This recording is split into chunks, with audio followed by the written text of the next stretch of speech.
Selamat pagi Bapak Ibu penilai dalam sertifikasi dosen gelombang 1 tahun 2025. Perkenalkan, saya Brian Denov, dosen S1 Teknik Tenaga Listrik Institut Teknologi Bandung.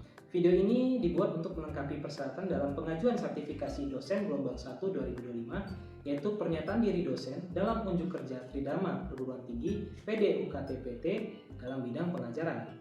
Pada kesempatan kali ini, mata kuliah yang akan saya ambil sebagai contoh mata kuliah pembelajaran yaitu EP 3006 Proteksi Sistem Tenaga, di mana terdiri atas 3 SKS dan akan disampaikan dengan metode DIA, Delivery, Interaction, Assessment dalam proses pembelajaran yang ada di kelas. Adapun kuliah ini merupakan mata kuliah wajib yang diberikan kepada mahasiswa program sarjana sebagai dasar sistem proteksi, tegangan lebih dan arus lebih pada sistem tenaga listrik. Dalam kuliah ini, mahasiswa diberikan pengenalan sumber tegangan lebih, konsep sistem proteksi tegangan lebih, konsep sistem proteksi untuk arus lebih, koordinasi isolasi, kemudian perhitungan-perhitungan serta case study. Mahasiswa dilatih untuk memahami, menerapkan proses identifikasi kejadian sambaran petir maupun hubung singkat dan bagaimana upaya proteksinya dalam studi kasus. Adapun metode penilaian yang digunakan adalah penilaian hasil belajar berupa UTS dan UAS, penilaian proses aktivitas diskusi dan presentasi di kelas, serta penugasan baik kelompok dalam tugas besar maupun mandiri. Adapun CPL pada mata kuliah ini yaitu yang pertama, kemampuan untuk berkomunikasi secara efektif pada berbagai macam situasi. Yang kedua adalah kemampuan untuk mengenali tanggung jawab profesional dan etika dalam situasi kerekayasaan dan melakukan penilaian berdasarkan informasi yang tersedia, di mana harus mempertimbangkan dampak solusi kerekayasaan dalam konteks global ekonomi, lingkungan, dan sosial. CPMK-nya adalah memiliki kemampuan komunikasi tertulis dalam menjelaskan desain dan implementasi proteksi tegangan lebih dan arus lebih pada sistem tenaga listrik, memiliki kemampuan lisan untuk menjelaskan desain dan implementasi sistem proteksi tegangan lebih dan arus lebih pada sistem tenaga listrik, dan mengidentifikasi tren dan perkembangan terkini terkait dengan bidang rekayasa. Nah, dalam mata kuliah ini, kami memiliki pokok pembahasan sumber-sumber tegangan lebih, traveling wave, konsep sistem proteksi, koordinasi isolasi, sistem 3 fasa, parameter saluran, review komponen simetris, relay proteksi, koordinasi, relay pada sistem proteksi. Adapun referensi yang kami gunakan, buku dari sistem proteksi petir pada sistem tenaga listrik dari Prof. Renaldo Zoro, kemudian Electrical Transient in Power System dari Greenwood, Analysis and Protection of Electrical Power System dari Jones, dan Protective Relaying dari Blackburn. Materi pembelajaran dapat diakses dan dipelajari melalui EduNext dalam bentuk slide, case study, buku, dan video pendukung artikel lain. Pada mata kuliah ini, aspek penilaiannya adalah 30% UTS, 30% UAS, 20% tugas, dan 20% kuis.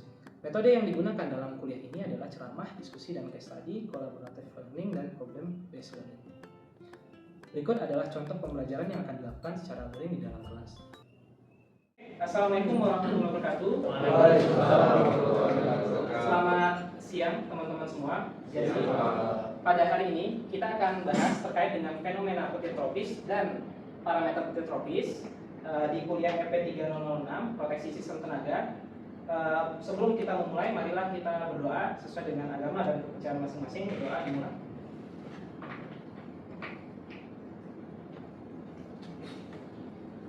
Berdoa dipersilakan selesai. Kemudian saya ingin ingatkan kepada teman-teman untuk bisa segera mengisi daftar hadir di SIX. Silakan dicek di dalam device-nya masing-masing. Buka sixacademic.itb.ac.id. Silakan langsung tandai hadir. Baik. Sebelum kita mulai ke pembahasan hari ini, ada yang masih ingat kira-kira minggu lalu kita belajar apa? Silakan. Oke, silakan. Saya Pak, seingat saya kemarin kita belajar gangguan sistem kelistrikan akibat petir, Pak. Oke, saya kira itu sangat bagus sekali ya. Di minggu lalu kita sudah belajar terkait dengan bagaimana sih petir itu bisa menyebabkan gangguan pada sistem kelistrikan. Kita tahu sistem kelistrikan itu ada pembangkit, transmisi, distribusi ya. Dan di segala aspeknya itu semuanya rentan mengalami gangguan akibat sambaran petir. Pembangkit kita itu 13,8 kV. Kalau ada petir, generatornya bisa mengalami kerusakan pada isolasinya. Kemudian di level transmisi sebelum dinaikkan ada trafo. Trafo ini sangat rentan juga tersambar akibat sambaran petir. Di transmisi Indonesia 150 kV, 275 kV itu juga sangat rentan terhadap sambaran petir gitu. Kemudian di level distribusi ini yang masuk ke rumah-rumah ya. Nah, di level yang masuk ke rumah-rumah 20 kV, kemudian 380 kV, itu juga kalau tersambar akan menyebabkan gangguan pada isolator maupun pada kelistrikan yang masuk rumah. Ada yang pernah rumahnya terganggu akibat sambaran petir? Atau pernah dengar cerita? Ya, Kenzi, udah pernah? Mungkin bisa diceritain sedikit? Kalau di rumah saya pas itu water heaternya banyak rusak, kira-kira sama. Oke, water heaternya rusak akibat sambaran petir. Harga water heater berapa kira-kira, Kenzi? 500 ribuan ya, sampai 1 jutaan kira-kira tergantung kapasitasnya. Kenapa itu bisa terganggu ya? Karena arus petir itu bisa masuk lewat jaringan PLN. Lewat jaringan PLN, masuk ke rumah, masuk ke KWH meter kita, masuk ke dalam perangkat, itu lewat colokan yang terhubung ke water heaternya gitu. Kalau di water heaternya itu tidak ada proteksi sama sekali, maka water heaternya akan jebol. Nah, itu yang menyebabkan gangguan gitu. Kemudian barangkali ada yang pernah dengar lagi gangguan apa aja di sistem kelistrikan gitu. Ada yang pernah dengar trafo bisa meledak gitu, isolator pecah, banyak ya case-case seperti itu gitu. Nah, jadi minggu lalu kita sudah belajar hal-hal seperti itu. Sekarang kita akan belajar terkait dengan bagaimana sih sebenarnya itu bisa dilakukan oleh petir gitu. Seperti apa sih fenomenanya di Indonesia pada masyarakat modern? Parameter-parameter apa yang berperan dalam menyebabkan kerusakan tersebut? Kemudian di akhir nanti kita akan ada case study secara berkelompok. Jadi teman-teman akan memilih suatu kasus atau 2 kasus ya, dan diceritakan di depan kelas untuk terkait dengan seperti apa gangguannya, kurang lebih seperti itu. Nah, adapun sub capaian pembelajaran mata kuliahnya, yang pertama adalah mahasiswa itu mampu menjelaskan fenomena petir pada masyarakat modern. Saat ini semuanya zamannya elektronik ya. Ada apa aja kalau elektronik? Smart City. Kemudian ada apa lagi? IoT, Digital Twin. Kemudian apa lagi? Di IKN kan digembar-gemborin bakal pakai IBT semuanya. Nah, jadi hal-hal itu sangat rentan kalau ada fenomena petir yang menyambar di situ gitu. Nah, harus ada proteksinya, harus ada pengenalan terkait dengan bagaimana parameter yang berperan di situ. Makanya di yang kedua, kita harus bisa mengidentifikasi parameter apa yang menyebabkan kerusakan akibat sambaran petir. Yang ketiga, itu kita bisa menjelaskan efek kejadian sambaran petir di dalam case-case tersebut. Adapun beberapa metode pembelajarannya, kita akan mulai dengan ceramah, kemudian nanti akan ada diskusi ya sambil jalan, kemudian ada semacam case study yang dilakukan secara project ataupun berkelompok. Nah, dalam pertemuan kali ini kita akan lakukan secara diskusi kelompok dan nanti dipresentasikan kurang lebih seperti apa gitu ya oleh masing-masing kelompok. Nah, ini adalah referensinya. Jadi bukunya itu dari buku Prof. Renaldo Zoro. Ada yang sudah beli? Harganya 60.000, ada yang sudah beli? Minggu lalu mungkin kita sudah liatin ya covernya ya. Raffi sudah beli? Masih minjem dari perpus. Oh, masih minjem dari perpus. Ada yang sudah beli ke Gramet main? Mungkin? Ada?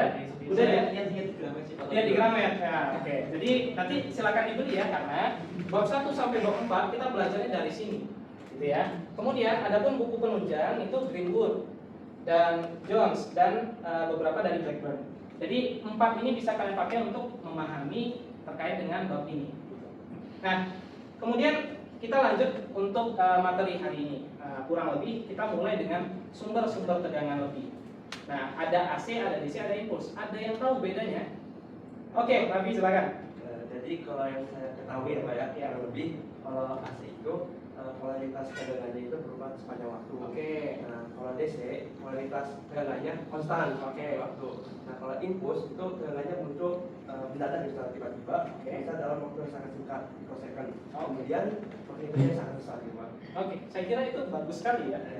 Nah, jadi Raffi ini sepertinya sudah mulai baca-baca ya seperti apa materinya. Jadi pada prinsipnya ketiga level tegangan ini DC, AC, dan impuls itu memiliki karakteristik yang berbeda. DC polaritasnya tetap terhadap waktu. Contohnya apa? Tegangan baterai ya. Kalian punya baterai? Itu baterai 9 volt itu DC konstan tuh.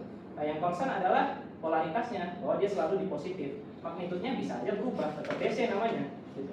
Nah, kalau AC itu adalah polaritasnya berubah terhadap waktu. Contohnya jaringan PLN ya.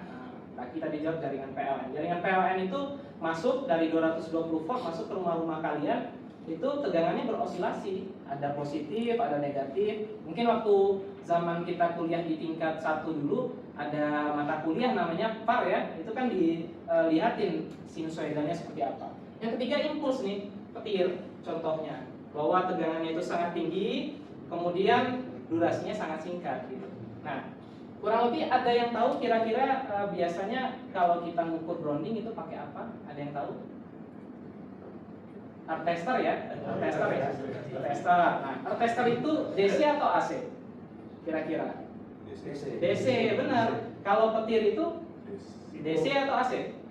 Impuls, jangan salah ya, jangan salah. Jadi petir itu impuls, tapi kebanyakan engineer PLN melakukan grounding untuk petir itu menggunakan tester. Yang mana tester itu adalah DC tadi ya, petir pas ditanya AC Pak gitu ya. Nah, tapi teman-teman udah tahu semua petir itu adalah impuls. Sehingga ketika kita mempengaruhi suatu instalasi ya, hanya memperbaiki instalasi dengan groundingnya saja, itu tidak akan bisa mengurangi sepenuhnya karena kebanyakan itu misleading karena penggunaan tester yang berbeda ya karakteristiknya seperti itu.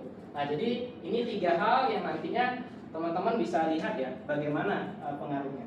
Nah, saya akan mulai juga dengan fenomena petir tropis. Kita tahu bahwa masyarakat modern saat ini itu fungsinya itu manusia, peralatan gitu ya, kemudian keselamatan, keamanan, kehandalan, yang semuanya itu sangat ditopang oleh infrastruktur yang ada.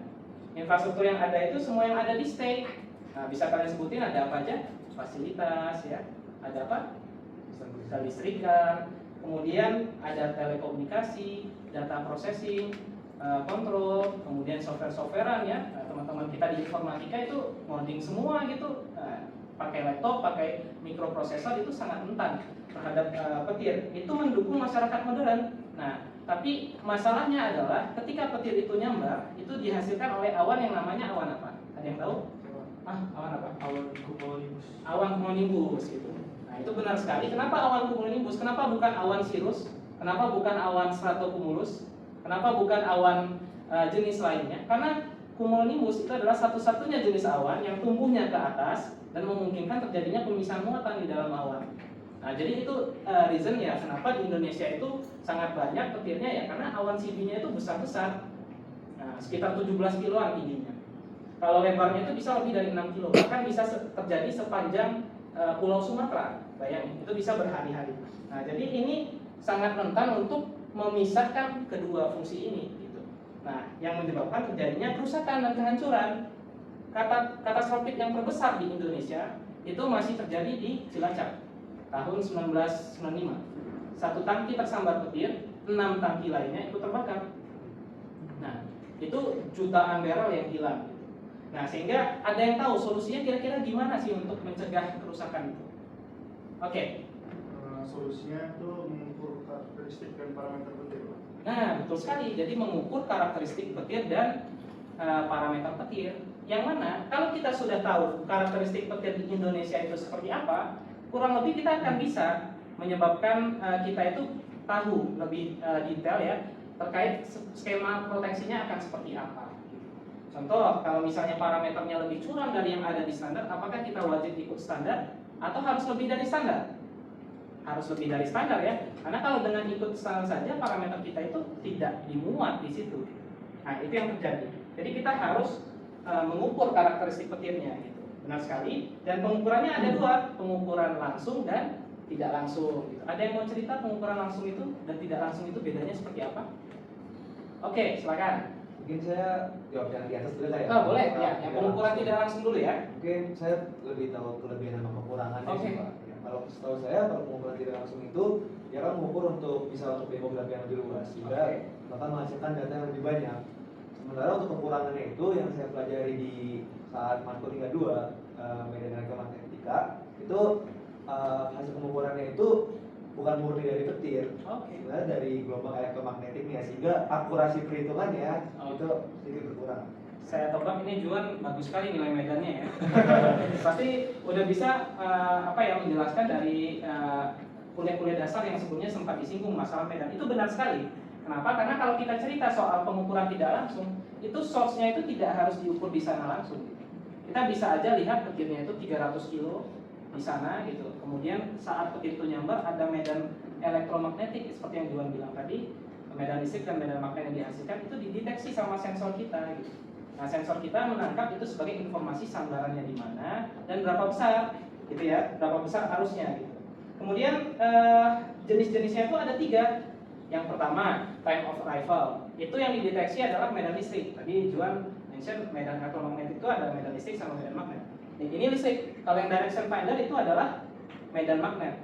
Ada yang tahu kalau impact itu kurang lebih seperti apa? Itu adalah kombinasi keduanya. Nah, jadi kan tadi ada yang E, ada yang H, yaitu medan listrik. H itu adalah medan magnet. Ini adalah kombinasi keduanya. Oke. Nah, kemudian pengukuran langsung. Nah, ini tadi dimention oleh Juan, benar sekali ya. Untuk pengukuran langsung ada yang mau cerita kira-kira seperti apa? Silakan. Kalau setahu saya Pak, pengukuran langsung itu sesuai namanya sih. Jadi dia kebalikan dari pengukuran tidak langsung. Jadi dia arus petirnya mengalir langsung ke alat ukur, dan kalau misalnya tadi kan yang tidak langsung data petirnya banyak yang dihasilkan. Kalau yang pengukuran langsung itu data petirnya sedikit. Benar sekali kan. Karena apa? Karena ketika kita ingin mengambil petir itu secara langsung, otomatis kita harus menunggu petirnya itu nyambar di titik yang kita harapkan. Sehingga petir kan nggak mungkin terus-terusan nyambar di situ. Artinya terbatas ya, alat ukur kita akan menerima sesuai dengan jumlah sambarannya saja. Jadi petirnya nggak sebanyak yang tadi. Kalau yang Juan bilang tadi, nyambar di mana itu terrecord semua tuh. Nah, nyambar 200 kilo terrecord semua di sensor kita. Minimum butuh 3 sensor. Nah, kalau ini harus nyambar di tower, gitu. Di tower yang kita sudah sediakan jalannya ke alat ukur. Bayang ya perbedaannya. Nah, ada pertanyaan sampai sini? Ada yang kira-kira bingung? Saya asumsikan mukanya masih meraba-raba, tapi sudah bisa ngikutin ya. Oke. Nah, kemudian contohnya apa? Contohnya roket trigger lightning. Kita nembakin roket ke awan langsung, petirnya nyambar ke roket. Di roketnya itu dipasang suatu kawat konduktif ke tanah. Di kawatnya kita pasang alat ukur. Itu roket trigger lightning. Kita lakukan di Jatiluhur. Nah, kemudian instrumented tower. Instrumented tower dari bahasanya ada yang tahu ini apa? Namanya aja instrumented tower. Berarti tower yang dikasih instrumentasi, benar ya? Nah, ini yang kita lakukan. Jadi seperti yang teman-teman tadi ceritakan ya, dua-dua ini berbeda. Tapi kalau kita tahu karakteristik petirnya dari dua pengukuran ini, insya Allah ya dampak negatif dari sambaran petir itu akan bisa diminimalkan. Petir itu tidak salah. Petir itu hanya cari jalan ke bawah untuk untuk bisa disperse ke tanah. Yang salah itu adalah manusianya tidak memberikan jalan aman ke tanah. Seperti itu. Jadi kita harus tahu dulu karakteristiknya. Oke. Saya lanjut. Nah, jadi tadi kita cerita pengantarnya ya. Kenapa sih parameter petir itu penting ya tadi? Karena kerusakan masih selalu terjadi. Tangki bolak-balik kebakar akibat sambaran petir, PLN jaringannya blackout, Jokowi datang ke PLN seperti itu. Pak Jokowi waktu itu pada saat menjabat menjadi presiden memperlihatkan semacam kejadian nasional yang harus ditangani secara serius. Nah, dan pada saat itu ya engineer proteksi harus bisa menyelesaikan masalahnya secara engineering. Nah, parameter petir yang kita tahu itu ada 4. Ada yang bisa mention kira-kira apa aja? Satu dulu deh, satu. Oke, ya. Arus puncak petir, oke. Arus puncak petir. Kemudian ada apa lagi kira-kira? Cepatnya arus itu Pak. Kecepatan arus itu ya. Nah, kemudian ada 2 lagi nih parameter lainnya. Ada yang kira-kira bisa menerka-nerka? Muatannya, benar sekali. Yang keempat, gaya sambaran petirnya. Semuanya itu benar ya. Jadi teman-teman ini sudah sangat bagus sekali ya. Jadi ada 4 parameter petir yang sebenarnya kalau nyambar ke struktur efeknya itu beda-beda. Kenapa sih tangki tadi kebakar? Ternyata kalau disambar tangki itu bisa lumer. Kalau lumer tangkinya akan menipis kemudian bolong. Kalau bolong ada spark, ada segitiga api, ada oksigen, ada bahan bakar, meledak. Nah, itu salah satu parameternya akan dijelaskan di sini. Atau kita bicara soal sistem grounding.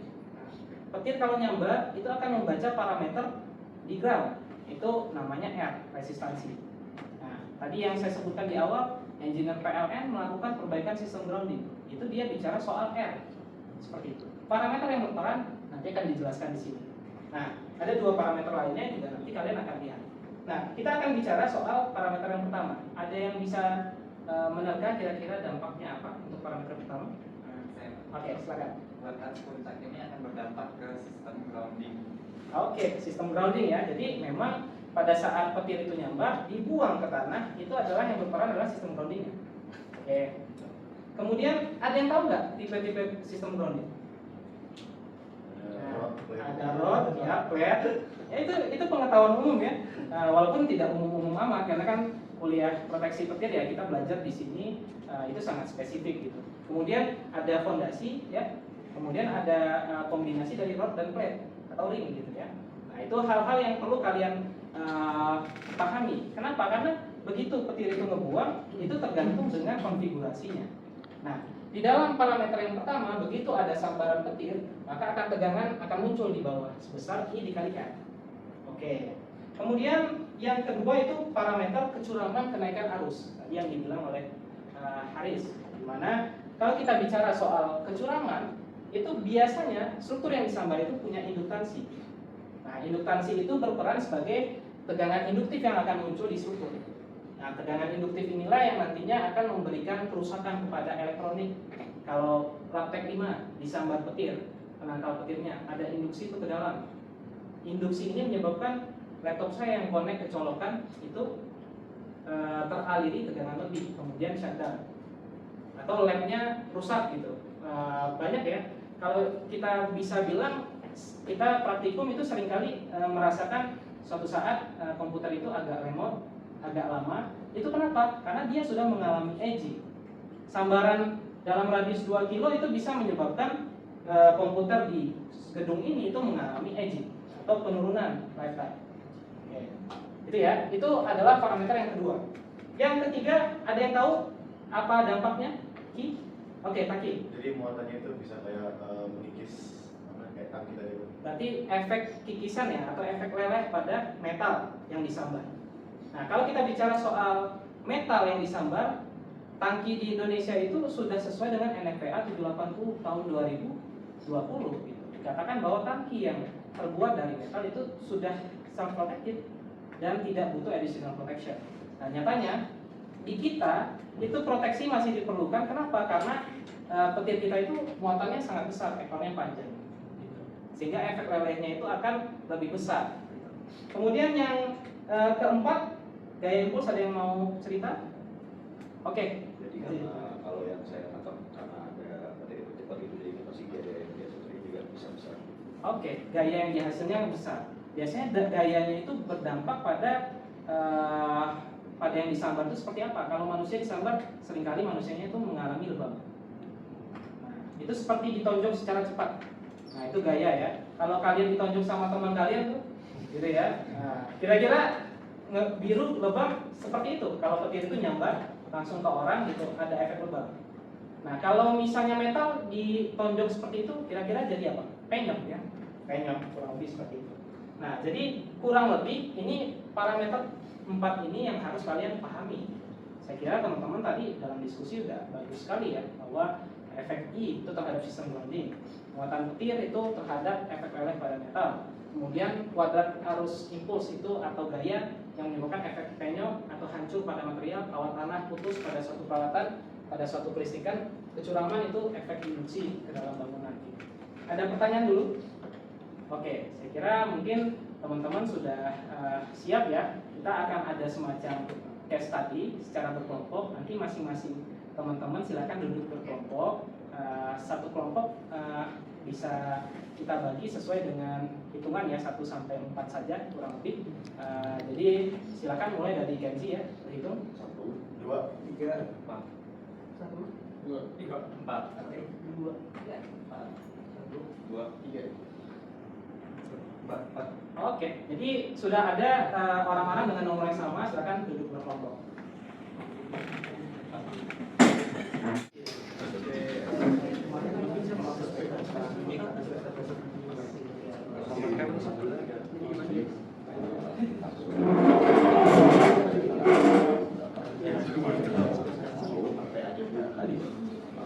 Oke, baik teman-teman, sepertinya kita sudah selesai ya waktu diskusinya. Sekarang saya ingin tanya nih ke masing-masing kelompok, presentasinya di masing tempat saja gitu. Ada yang mau cerita kira-kira case kerusakan akibat sambaran petir di Indonesia itu seperti apa aja? Singkat nggak apa-apa ya. Silakan, Fadil. Ya, jadi kalau dari kelompok kami tadi itu bahas tentang case di tahun 2021 itu di tangki balongan gitu. Jadi ada 3 tangki lain yang ikut juga maka itu karena induksinya. Nah ini karena proteksi tambahannya itu belum terpasang, dan itu sebenarnya sambaran itu ada di radius 10 km. Oke, saya kira bagus ya. Jadi memang pada tahun 2021 itu Pertamina itu mengalami kebakaran akibat sambaran tidak langsung gitu. Sambaran yang pertama itu men-trigger adanya pelelehan ya pada tangki. Sambaran kedua itu induksi saja cukup ketika ada kebocoran yang terjadi gitu. Nah, memang radiusnya itu bisa sampai 10 kilo dari data LDS PLN. Nah, kemudian kita lanjut ke case yang kedua mungkin. Oke, silakan. Kalau di case yang kedua itu kejadian di Gunung Megang, itu pokoknya hasilnya circuit breaker-nya itu meledak. Oke. Jadi CB yang dimiliki oleh PLN di Gunung Megang itu di daerah pembalikan angin Sumatera Selatan ya, itu aktivitas kerja sangat tinggi. Ketika ada sambaran langsung, itu circuit breaker jadi naik tuh tegangannya dari bawah tanah, sehingga yang terjadi adalah CB-nya isolasinya rusak kemudian meledak. Seperti itu. Itu salah satu case yang sangat menarik juga. Kemudian ada lagi mungkin? Oke, silakan. Kalian? Kalau dari hasil diskusi kami mengambil contoh Cilacap tahun 1995. Oke. Jadi ada petir menyambar di luar area tangki, dan induksinya mengalir sehingga pada akhirnya tangkinya meledak. Oke, saya kira ya juga bagus ya bahwa ada beberapa kejadian di Cilacap. Memang akhir-akhir ini ada sambaran langsung, ada sambaran tidak langsung, semuanya tangkinya itu bisa terbakar karena proteksinya tidak cukup. Sehingga tadi dampaknya dari parameter itu ya kita harus akomodasi di standar. Kemudian yang terakhir mungkin, oke, dari kelompok yang sama boleh, silakan. Jadi kalau kami juga membahas tentang kasus di ART di Palembang, Oke. ada petir yang menyambar 8 kali Oke. di ART, dan karena sistem groundingnya itu bilang, jadi keretanya itu mati. Jadi ada pelajaran yang bisa diambil dari sini kalau misalkan sistem grounding itu sangat penting dalam proteksi petir ya.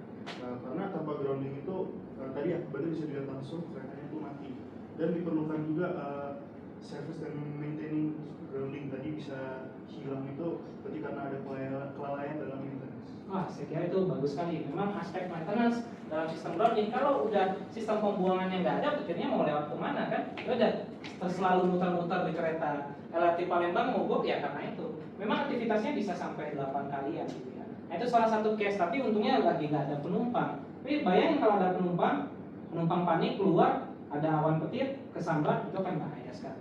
Oke, di sesi akhir nanti kita akan minta satu orang ya untuk menyimpulkan kira-kira apa yang didapat dari hari ini. Siapa yang mau volunteer? Mungkin saya tunjuk aja ya, Raffi aja mungkin. Silakan. Oke, kira-kira udah dapat apa aja? Jadi dalam pembelajaran kali ini kami mendapatkan beberapa metode ya untuk pertama untuk mengukur petir itu sendiri agar bekerja langsung dan tidak langsung. Kemudian kami diberikan materi juga tentang parameter petir yang harus kami ketahui gitu Pak. Supaya untuk tingkat safety dari suatu perusahaan atau tempat itu lebih aman gitu Pak. Oke, saya kira bagus sekali. Itu adalah poin-poin yang merangkum pertemuan kita hari ini. Terima kasih teman-teman untuk waktunya. Minggu depan kita akan belajar lanjut itu terkait dengan bagaimana konsep sistem proteksi petirnya. Jadi silakan ya hadir dan tepat waktu. Terima kasih. Wassalamualaikum warahmatullahi wabarakatuh. Demikian video pembelajaran dalam mata kuliah Proteksi Sistem Tenaga EP 3006 pada program studi Teknik Tenaga Listrik. Semoga dapat menjadi bahan pertimbangan yang baik dalam proses pengajuan sertifikasi dosen gelombang 1 tahun 2025. Terima kasih. Wassalamualaikum warahmatullahi wabarakatuh.